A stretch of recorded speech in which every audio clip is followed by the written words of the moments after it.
వీడు అంత చురుకైనోడు, ఇంత తెలివైనోడు అని వెధవై నిలబడతాడు.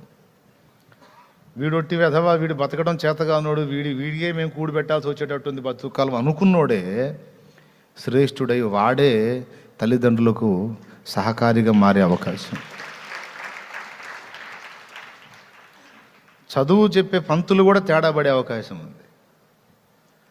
అసలు వీడు మామూలుగా చదవడు, వీడు తెగ చదివేస్తాడు, వీడికి మామూలుగా అట్లా ఉంటుంది భవిష్యత్తు ఎట్లా ఉంటుందని అంచనా వేసిన వాళ్ళేం బికారోళ్ళు అయి తిరుగుతారు. అరే వెధవల్ని చూసా కానీ నీ అంత పనికి మళ్ళీ చూడలేదురా, అరే నీకు చదువు చెప్పడం నా వల్ల కాదురా, నీకు దండం పెడతా అని వెధవాయిలుగా బిరుదాంకితులైన వాళ్ళు మొనగాళ్ళై ఉద్యోగాలు చేస్తున్న వాళ్ళు ఉన్నారు. మనుషుల ఆలోచనలు తల్లక్రిందులు చేస్తాడండి దేవుడు. అంతా ఆయన గుప్పెట్లో పెట్టుకున్నాడు. నువ్వు తెలివిగల్లోడు అనుకున్నాడు వెధవైపోవచ్చు, నువ్వు వెధవ అనుకున్నాడు మొనగాడు కావచ్చు. ఒక సినిమా కవి ఒక పాట రాశాడు, నీది అనుకున్నది నీది కాదురా, నువ్వు రాయన్నది ఒకనాటికి రత్నమవునురా అని. మన జీవితాల్లో కూడా చూస్తాం, చివరికి కాదు వేస్ట్ అనుకున్నదే మనకి ప్రయోజనకరంగా మారింది. ఎందుకంటే అంతా ఆయన చేతుల్లో ఉంది. యెషయా ఆలోచనల్లో దావీదు అసమర్థుడు, మిగిలిన కొడుకులు రాజ్యాధికారము చేయడానికి సమర్థులు. ఎందుకంటే వాళ్ళకు ఉండాల్సిన టాలెంటు, వాళ్ళకు ఉండాల్సిన సామర్థ్యం, దానికి సంబంధించినటువంటి అవగాహన, ఆ రాజ్య పరిపాలనా విధానం, సైన్యంలో ఉండి అనుభవించారు కనుక సైన్యాన్ని నడిపించే సామర్థ్యం, ఇవన్నీ మిగిలిన కొడుకులకు ఉంటాయి. కానీ వాడికేం తెలుసు గొర్రెలు కాసేవాడికి అనే యెషయా యొక్క అభిప్రాయాన్ని తల్లక్రిందులు చేశాడు దేవుడు. ఎందుకో తెలుసా? యెషయా, ప్రజలు నావారు, వారిని పరిపాలించవలసింది రాజు కాదు నేను. నీ కొడుకుల సామర్థ్యం గుర్తించావు, వాళ్ళ సామర్థ్యంతో నా ప్రజల్ని పాలిస్తారా? పనికొస్తుందా వాళ్ళ సామర్థ్యం?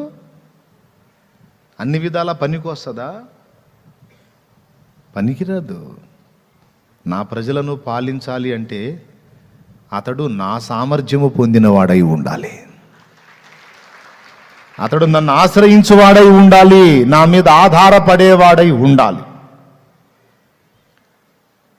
దీన్ని రుజువు కూడా చేసి చూపించాడు యెషయాకి, శామ్యూయల్కి కూడా. దేవునికి స్తోత్రం కలుగునుగాక. ఎట్లా?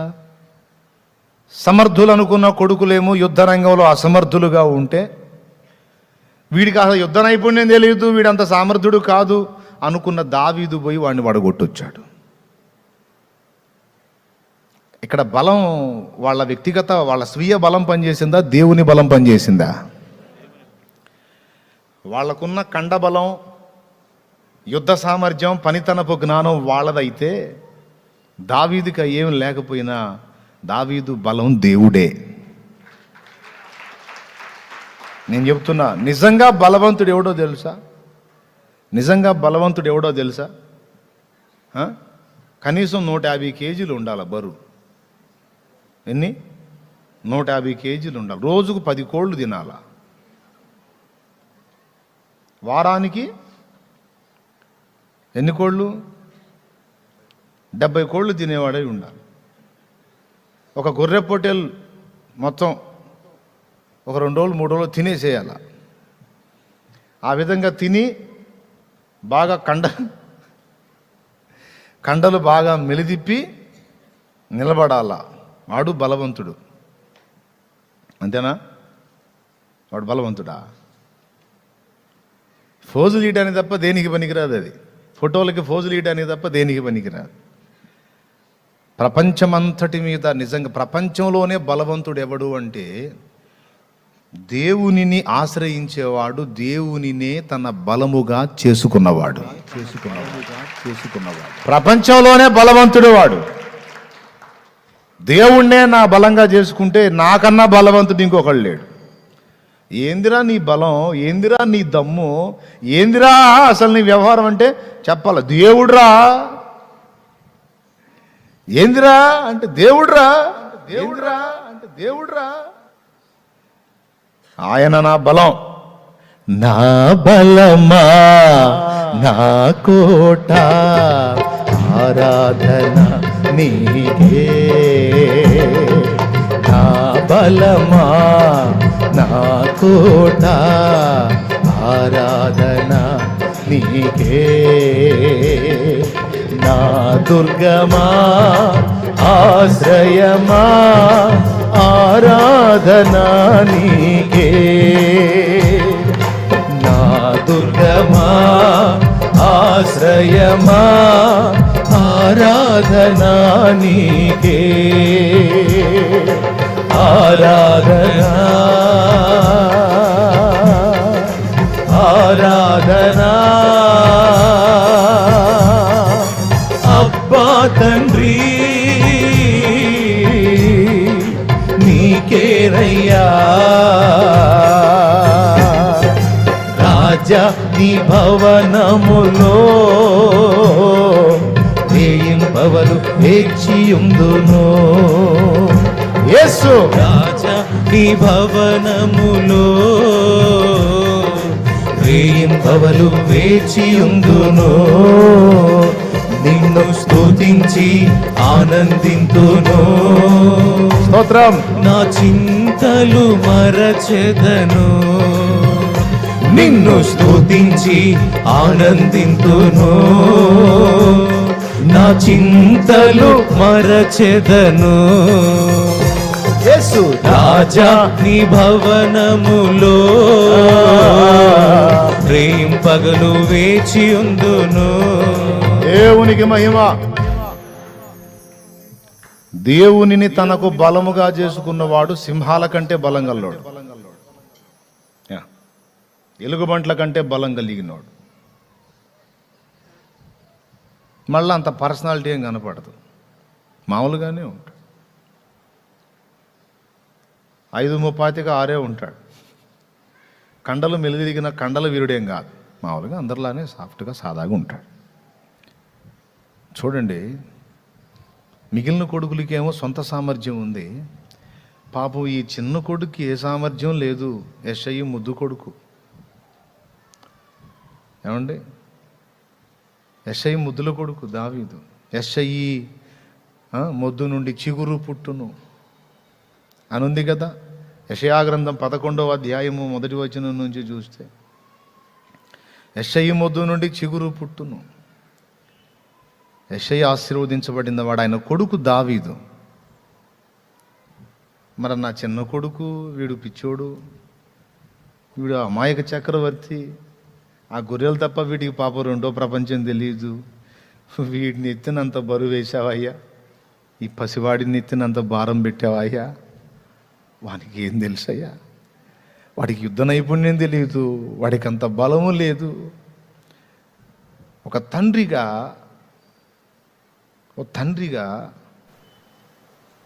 యెషయి బాధపడి ఉండాలి నా అంచనా ప్రకారం. ఎందుకు? ఏమీ తెలియని కొడుకుకు రాజ్య పట్టాభిషేకం చేయటానికి దేవుడు సంకల్పించాడు, ఇతన్ని కోరుకున్నాడు అంటే మరి దేవుని తలంపులు యెషయికి అర్థం కావు కదా. నాకు తెలిసి ఏడ్చుకొని ఉంటాడు దావీదుని చూసి, దగ్గర తీసుకొని కౌలించుకొని, నా కుమారుడా నువ్వు పసివాడివిరా. ఈ జనాలు మామూలోళ్ళు కాదు, వాళ్ళ తెలివి, వాళ్ళ జ్ఞానం, వాళ్ళ చురుకుదనం. మీ అన్నయ్య వాళ్ళన్నా అయితే తెలివి గల్లోళ్ళరా, వాళ్ళు ఎట్లోకట్లా చేసి లాక్కొస్తారు నాకు తెలిసి. నువ్వు అమాయకుడివిరా, నీకేం తెలియదు. నీ మీద ఏందయ్యా ఇంత భారం పెట్టాడేంట్రా దేవుడు, నీకేందయ్యా ఇంత బాధ్యత అప్పచెప్పాడు దేవుడు అని ఆ కొడుకును దగ్గరకు తీసుకొని ఏడ్చుకొని ఉండొచ్చు యెషయి. అయితే యెషయి యొక్క సందేహాన్ని దేవుడు తీర్చాడండి, తీర్చాడు. ఒక కార్యం దేవుడు చేస్తే దాని వెనక అనేక కోణాలు ఉన్నాయని చెప్పా కదా. ఇదిగో ఈ కోణం కూడా చూడండి. యెషయి మిగిలిన కొడుకులు యుద్ధరంగంలో ఉన్నారు కొందరు, వాళ్ళు బలవంతులని కదా యెషయి అభిప్రాయం. 40 రోజులు గొల్యాత్ వచ్చి వాడు మీసాలు తిప్పి తొడదరిసి సవాలు విసిరితే ఒక్కడన్నా పొయ్యి వాడి మీద కలబడ్డాడా, వాడితో యుద్ధం చేశాడా? ఏది తెలివి గల్ల కొడుకులు, బలవంతులైన కొడుకులు, సామర్థ్యం గల్ల కొడుకులు అన్న కొడుకులు ఒకడన్నా చేశాడా యెషయి కొడుకుల్లో? చేయలే. వీడు అమాయకుడు, వీడికి ఏం తెలీదు. వాళ్ళమ్మ చెప్పినట్టు ఎప్పుడు ఆ పాటలు పాడుకుంటూ ఉంటాడు. ఆ తల్లి సుకుమారే, ఈ కొడుకు సుకుమారే. వాళ్ళమ్మ కొడుకు ఎప్పుడు మాట్లాడుకుంటూ ఉంటారు, వాళ్ళ అమ్మకి సహకారిగా ఉంటాడు. ఆమె ఒక భక్తురాలు, పాపం భక్తి నేర్పింది తప్ప వీడికి లౌక్యం తెలియదు, లోకం తెలియదు. ఆ గొర్రెల తప్ప వీనికి వేరే ప్రపంచం తెలియదు. అయ్యో నా చిన్న కుమారుడా, ఏమవుతావురా నువ్వు? దేవుని వాక్యం సెలవిస్తుంది, బలహీనుడవయ్యా నువ్వు అన్న మాట అనుకున్నందుకు నాట నుండి యెహోవా ఆత్మ దావీదు మీదికి బలముగా దిగి వచ్చెను అన్నుంది. దేవునికి స్తోత్రం కలుగును గాక. హల్లెలూయా. ఎలా దిగొచ్చాడు? ఏ బలము లేదని నువ్వు అనుకుంటున్నావో ఆ బలం నీ మిగిలిన కొడుకుల బలం, వాళ్ళ శరీర బలం, బుద్ధి బలం, వాళ్ళ సొంత జ్ఞాన బలం అయితే దావీదుకి నేనే బలం. అందుకే ఇప్పుడు ఈ నా బలమా అనే పదం బైబిల్లో పలికిన వాడు దావీదే. నా బలమా అనే పదం పలికిన వాడు దావీదే. దావీదు తెలుసు తన బలం ఏందో. ఈరోజు నీవు నేను కూడా ఆ ధన్యత పొందాం. చెప్పు, ఇన్ని రకాల సమస్యల్లో నలిగిపోతున్నావు, నవ్వుకుంటా తిరుగుతున్నావు, ఏంది అసలు నీ దమ్ము అని అడుగుతున్నాను నేను. చెప్పు సమాధానం. ఏమమ్మా ఇన్ని రకాల అగచాట్లు పడుతున్నావు, ఇంతవరకు సరైన దారి దొరకలేదు, ఇంతవరకు కొలికి రాలేదు, మునిగి తేలుతున్నావు అగచాట్లలో, మళ్ళీ ఇగిలించుకుంటా తిరుగుతున్నావు. అసలు ఏంది నీవు? అసలు ఏం చూసుకుని నీ ధైర్యం? అడుగుతున్నా, చెప్పు. ఏం చూసుకునేది ఏందన్నా? నాకేమన్నా? నాకే? ఏముందేంది? నాకేందన్నా అంటున్నావు తమ్ముడా? ఏముందేంది? ఏముందేందన్నా? బలం ఉంది. ఏం బలం ఉంది? అందరికీ మించిన బలం ఉందిలే నాకు. సహాయం ఉంది నాకు. ఏందా బలం? ఎక్కడ ఆ సహాయం అంటే? ఆ బలము ఆ సహాయము రెండు నా యేసయ్యే. నా ప్రభువే నా బలం, నా ప్రభువే నా సహాయం.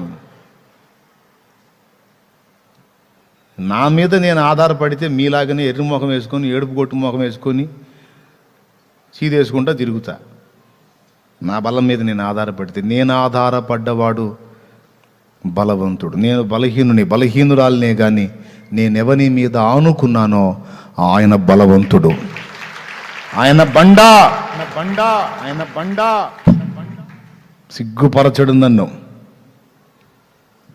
అలాంటి వాడు నాకు తోడై ఉన్నాడు.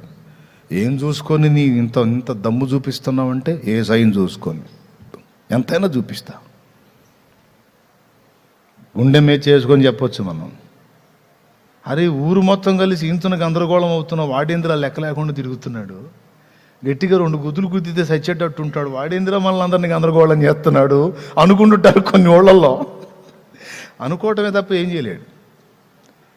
వాళ్ళందరూ కలిసి ఒక గుద్దు గుద్దేదానికి ముందు అసలు ఆయన ఒక్కసారి ఊహు అని ఊదాడు అనుకో, ఎక్కడోడొక్కడ మంచాన పడతారు. దేవునికి స్తోత్రం కలుగును గాక. మేము బాహ్య రూపమునకు దినదినము కృషించుచున్నను, మా అంతరంగ పురుషుడు దినదినము నూతన పరచబడుచున్నాడు. వెలుచూపులకు మేము బలహీనులమైనను ఆత్మ సంబంధంగా మేము బలవంతులమై ఉన్నాము. ఎంత బలం అంటే దేవుని ఎదుట దుర్గములను పడద్రోయ జాలగలిగినంత బలము కలిగిన ఆయుధములు కలిగి ఉన్నాం. అంత బలవంతులమై ఉన్నాం. ఏంటి బాబు నీ బలము? పౌలు గారు సరైన హైటు లేదు, వెయిటు లేదు, కట్టెపుల్లలాగా సన్నగా, నువ్వు పొట్టిగా, నీ ఆకారం నువ్వు పేషెంట్ లాగా అంటే అంతే కనపడతాం మీకు. కానీ ఈ అవతారం చూసే దయ్యాలు గడగడ వణికి పారిపోయినాయి. దేవునికి స్తోత్రం. పౌలు లావు ఎత్తు పొడుగు చూసి ఆ పుతోను దయ్యం పారిపోయింది. వెలుచూపులకేమో శుష్కించి చికిత్సల్యమై పొట్టిగా బలహీనంగా ఏదో అదో రకంగా ఉన్న పరిస్థితి. మనుషుల్లో మాత్రం అతన్ని ఎవరు లక్ష్య పెట్టని స్థితి. పాపం పౌలు ఆహార్యాన్నే కాదు, ప్రసంగాలు కూడా కొరగాని అన్నారట. పౌలు ప్రసంగాలు కూడా నచ్చలేదంట అప్పటి వాళ్ళకి. కానీ ఎంత బలం, ఎంత అభిషేకం, దయ్యము బట్టి సోది చెప్పుడు చేత యజమానులకు లాభం సంపాదించే అమ్మాయికి పట్టిన దురాత్మను, ఏయ్ అపవిత్రాత్మ యేసు నామములో ఆజ్ఞాపిస్తున్నాను, ఆ బిడ్డను వదిలిపో. ఒక్కటే మాట. ఇక ఆమె చుట్టూ తిరిగి భజన చేసింది లేదు, స్తోత్రం స్తోత్రం అని బాధింది లేదు. దేవునికి స్తోత్రం, హల్లెలూయా. కొంతమంది ఏం కొట్టినా కొడుతున్నారు. యేసు రక్తమే జై అంటాం, పెటామని కొట్టడం. అర్థం అవునాలే. యేసు రక్తమే జై అంటే పెటామని కొట్టడం, జుట్టు పట్టుకోవటం.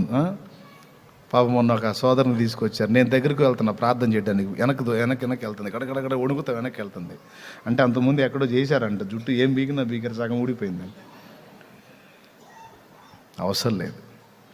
ఆత్మయందు దేవుని బలం ఉంటే ఒక మాట సెలవిస్తే చాలు, దయ్యానికి అర్థమైపోయింది, వెళ్ళిపోయింది. ఉపవాస ప్రార్థనా శక్తి ఇంకా ఉంటే మొండి దయ్యాలు కూడా పోతాయి. యేసయ్యే చెప్పాడు, ఉపవాస ప్రార్థనా శక్తి పొందుకొని ఉంటే ఎంత మొండి దయ్యాలు కూడా ఒక ఆజ్ఞతో వెళ్ళిపోతాయి. ఆల్రెడీ పౌలుకు ఉండనే ఉంది ఆ శక్తి. ఆ ఉపవాసాలతో జాగరణాలు చేసి చిక్కి శల్యమైపోయాడు. లేకపోతే రోజుకు 3 సార్లు 4 సార్లు తింటే ఆయన కూడా పిప్పళ్ళ బస్తాలా తయారయ్యేవాడు. ఏముంది, శరీరం ఏముంది, బాగా మేపితేనే లావైపోద్ది, ఎండగడితేనే సన్నగైపోయింది. బాహ్య రూపమునకు బలహీనుడుగా కనపడుతున్నప్పటికీ దావీదు మీద దేవుడు బలమై దిగొచ్చాడు. ఆ యుద్ధ రంగంలోకి అంతమంది కొడుకులు వెళ్ళి కూడా అసమర్థులుగా దద్దమ్మలుగా 40 రోజుల మూలలో కూర్చుంటే అదే యెషయిని ప్రేరేపించాడు. నా చిన్న కొడుకు చేతగానోడు, వాడిని ఎత్తిన బరువు వేశావు నువ్వు, వాడు ఏం పనికి వస్తాడు, వాడి దగ్గర ఏం సామర్థ్యం ఉంది అని ఏడ్చావుగా యెషయి, పో ఇప్పుడు పంపు, నీ చిన్న కొడుకును పంపు అంటే దావీదు అన్నాడు. ఏమిటి తండ్రి అంటే, మీ అన్నయ్య వాళ్ళు యుద్ధానికి పోయారా, ఈ రోజుగా 40 రోజులు అయింది పోయి. అది యుద్ధం జరిగిందా, ఆగిపోయిందా? జరిగితేనేమో అటో ఇటో తేలిపోయేది, ఆగిపోతే ఇంటికి వచ్చేవాళ్ళు. అసలు ఏమీ తేలలేదు, ఇన్ని రోజులు యుద్ధమైందిరే. ఒక అడుగు పోయి అసలు అక్కడ ఏం జరుగుతుందో కనుక్కొని రా నాయన, ఈ ఆహార పదార్థాలు అన్నయ్య వాళ్ళకి ఇచ్చి వాళ్ళ బాగోగులు పరామర్శించి రమ్మంటే, ఆ చెప్పింది ఎవరు బలహీనుడైన కొడుకని దుఃఖపడ్డాడో, ఈ కొడుకు మీద ఇంత బరువు ఎందుకు మోపావని ఏడ్చుకున్నాడో ఆ తండ్రే ఈ కొడుకును పంపిస్తే, ఈ కొడుకు వెళ్ళి ఏం చేశాడో మీకు తెలుసు. తన దృష్టిలో బలవంతులు అనుకున్న కొడుకులు చేయలేని పని, వీడు పిల్లోడు కదా, చిన్నోడు కదా, చేతగానోడు కదా, చావలేనోడు కదా, బుడ్డోడు కదా అనుకున్న ఇతని ద్వారా ఇశ్రాయేలు మొత్తానికి విజయం తెప్పించి యెషయికి సాక్ష్యం ఇచ్చాడు. యెషయే, నువ్వేమన్నావు, నా చిన్న కొడుకు మీద ఇంత బరువు మోపావన్నావు.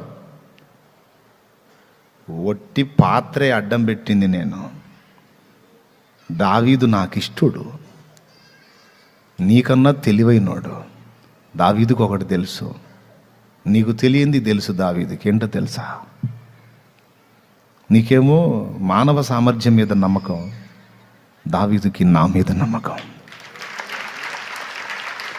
నీ కొడుకు బల రహస్యం అంతా అక్కడే ఉంది. ఏమిటి అంటే, నీ కొడుకుకు నేనంటే ఎంతో ఇష్టం, ప్రేమ, అభిమానం, పిచ్చి, విశ్వాసం. అందుకే నీ కొడుకు, నీ చిన్న కొడుకు అంటే నాకు ఇష్టం. హల్లెలూయా, హల్లెలూయా. అంతే చాలు నాకు అది.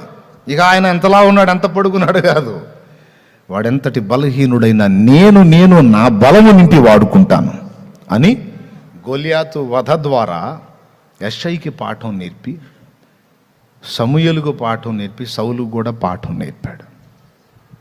3 పాఠాలు ముగ్గురికి నేర్పాడు. ఈరోజు 4వ పాఠంగా మనకి నేర్పుతున్నాడు. మా బంధువులు చాలామంది ఉన్నారండి, మనకి ఏదన్నా తేడా వస్తే మొత్తం వచ్చి పడతారండి అంటారు. బంధు బలగాన్ని చూసుకొని కొంతమంది అతిశయపడతారు.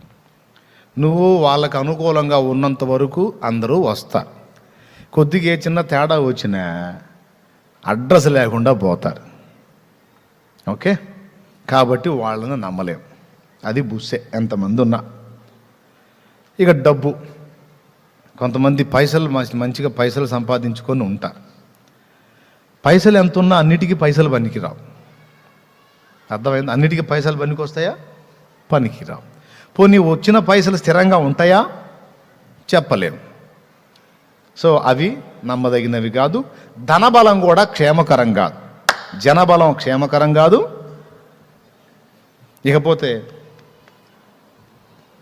కండల బలం అంటే మనం ఎప్పుడు చెప్పుకునే జోకే, అవునా? ఎప్పుడు చెప్పుకునే జోకే. 3 వాంతులు, ఇక ఎంత కండల వీరుడైనా గ్లూకోజ్ బాటిల్ పెట్టించుకోవాల్సింది. దేవునికి స్తోత్రం. అంటే కండబలం కూడా పనికిరాదు. మరి ఏ బలం మనకి స్థిరం, ఏ బలం క్షేమం, ఏ బలం శాశ్వతం, ఏ బలం మనకి ప్రాముఖ్యం? దేవుణ్ణే తమకు బలముగా చేసుకున్న వారు ఎంత ధన్యులు. వారండి దావీదులు, అభినవ దావీదులు వారే. ఇది పాఠం.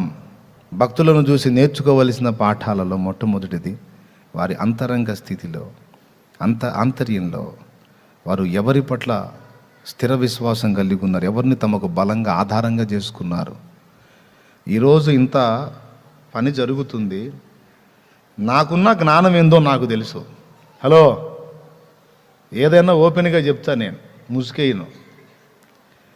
నాకున్న బలం ఏంటో నాకు తెలుసు. నాకున్న జ్ఞానం, నాకున్న తెలివితేటలు, నాకున్న అనుకూలతలు అన్నీ నాకు తెలుసు.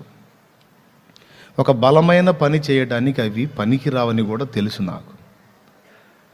కానీ సేవకు వచ్చిన ఆ రోజు నుంచి ఈ రోజు దాకా నేను ఆధారపడింది, ఆనుకున్నది, ఆధారం చేసుకుంది ఆయననే,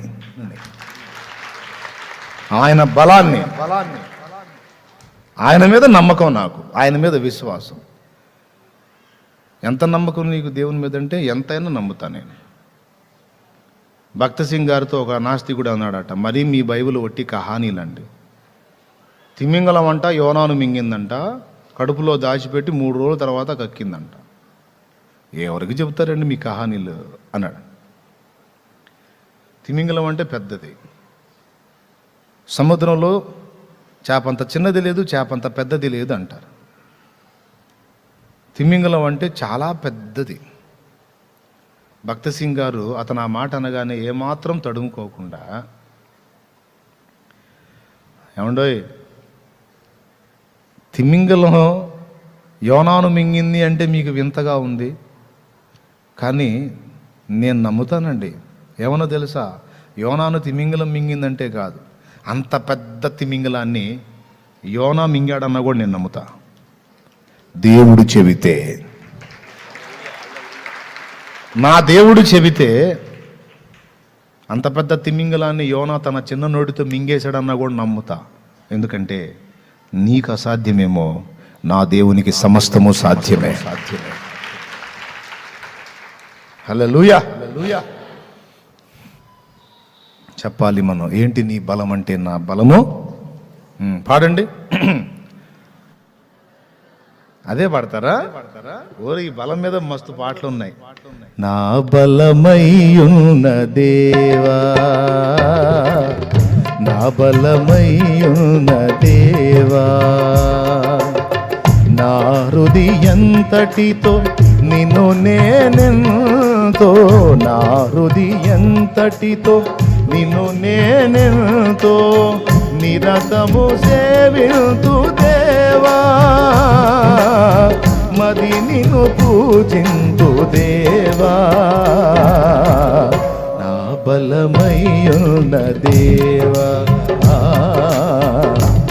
బలమయ్యున్న దేవా. జయము జయము హో జయము.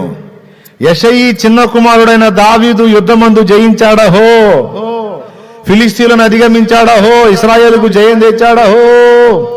యెషయి కుమారుడైన దావీదుకు జయము, దావీదుకు జయము అని జనాలు జయధ్వానాలు పలుకుతుంటే బిత్రపోయాడు యెషయి. క్యా హో గయా రే, దావీదు యుద్ధం చేయటం ఏంది, దావీదు గెలవటం ఏందిరా? యుద్ధ రంగాన్ని పంపిన వాళ్ళు పెద్దోళ్ళు కదా, వాళ్ళ పేరు రాకుండా ఈడి పేరు వస్తుంది ఏంది? చిన్నోడి పేరు. అవి చిన్నోడిని నేను యుద్ధానికి పంపలేదండి. ఏం మాట్లాడుతున్నారు? లేదు సార్, సమాచారం వచ్చింది, దావీదు జయించాడంట, దావీదు వల్లనే జయం వచ్చిందంట, శత్రువుని దావీదే కూల్చాడంట, ఫిలిస్తీయులు పరారైపోయారంట. దావీదు వెళ్ళినాకనే యుద్ధం కొలిక్కి వచ్చిందంట. గిరా గిరా గిరా తిరుగుతుండొచ్చు నాకు తెలిసి యెషయికి. దేవునికి స్తోత్రం కలుగును గాక. హల్లెలూయా. ఏమంటే తిరుగుంటుందా? ఊహించలేదు కదా, అంచనా వేయలేదు కదా. ఏందిరా మీరేమన్నా పొరపాటుగా విన్నారా, లేకపోతే నేనేదైనా పొరపాటు పడ్డానా? మీరు చెప్పేది నిజమేనంటే అందరిని అడుగుపో, అందరూ చెబుతున్నారు దావీదు వల్లేనంట, దావీదునంట యుద్ధం చేసింది. నేను దావీదు యుద్ధాన్ని పంపలేదు, వాడికి అసలు యుద్ధం ఏం తెలుసు? ఎప్పుడు కత్తి పట్టినోడు కాదు, విల్లు పట్టినోడు కాదు, ఏం పట్టినోడు కాదు. ఆ గొర్రెలు కాసే కర్ర ఒకటను, ఆ రాళ్ళు పిట్టలు దోలే ఒడిశాల రాళ్ళు, అది ఒకటేగా వాడికి తెలిసింది. వాడు యుద్ధం గెలిచాడంటాడు. ఇందిరా వీళ్ళకి ఏమైనా మైండ్ పోయింది? చివరికి చూస్తే అదే జరిగింది. దేవునికి స్తోత్రం. అప్పుడు మాట్లాడుతుండొచ్చు నాకు తెలిసి యెషయితో దేవుడు, యెషయి నా చిన్న బిడ్డ మీద ఇంత బరువు మోపుతావా? ఇది నీకు న్యాయమా అన్నవే. ఇదిగో ఆ చిన్నవాడి చేతనే ఇశ్రాయేలుకు జయం ఇచ్చాను. బలము తనదని యెహోవా ఒక మారు సెలవిచ్చాను, అది 2 మార్లు నాకు వినబడినది. కోన్ బోలే ఏ బాత్? ఎవరు చెప్పిండ్రమ్మా ఈ మాట? నింద పాలు చేశారా? అందరి ముందు పరువు తీశారా? అవమానంగా మాట్లాడుతున్నారా? నవ్వుకో. నీ నవ్వు చూసి మెంటలెక్కాల వాళ్ళకి. మరి నువ్వు ఏడవాలని కదా వాళ్ళు అంత అవమానం చేసింది. వాస్తవంగా నువ్వు ఏడుస్తావని వాళ్ళు అంచనా వేసుకుంటారు. నువ్వేమో పగలబడి నవ్వుకొని తిరుగుతూ ఉంటావు. వాళ్ళకి మెంటలెక్కపోతే అప్పుడు ఎవడన్నా తపనోడు ఉంటే అడుగుతాడు కూడా, ఏంది ఇంత అవమానం జరిగింది, ఎట్ట నవ్వుతున్నావు నువ్వంటే, జరిగితే ఈ అవమానం నాకు ఆశీర్వాదంగా మార్చే బలవంతుడైన దేవుడు నాకున్నాడు.